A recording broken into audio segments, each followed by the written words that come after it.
Quality और consistent performance के लिए सिर्फ सिल्वर पंप्स एंड मोटर्स, नाम याद रखना।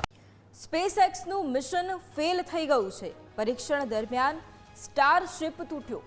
દક્ષિણ ટેક્સાસના સ્ટારબેઝથી મિશન લોન્ચ થયું હતું। લગભગ સાંજે 4:37 સ્ટારશિપ ફ્લાઇટ 7 લોન્ચ કરવામાં આવ્યું હતું। સ્પેસએક્સે સત્તાવાર રીતે મિશનની નિષ્ફળતાની પુષ્ટિ કરી છે।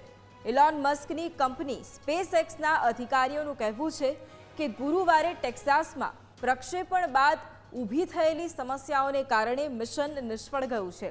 આ મિશન એમેઝોનના ચીફ જેફ બેઝોસ દ્વારા સમર્થિત blue origin new Glenn rocket સિસ્ટમની પ્રથમ ઉડાન બાદ શરૂ થયું હતું। સ્ટારશિપ તૂટતા તુર્ક અને કેકોસ દ્વીપ પર શાનદાર નજારો દેખાયો। નિષ્ફળતા બાદ સ્પેસએક્સે બીજી વખત રોકેટના પહેલા બૂસ્ટરને સફળતાપૂર્વક પકડીને મહત્વપૂર્ણ સિદ્ધિ હાંસલ કરી। સુપર હેવી બૂસ્ટર પ્રક્ષેપણ પછી લગભગ 7 મિનિટની અંદર પોતાના લોન્ચ પેડ પર પરત ફરવામાં સફળ રહ્યું।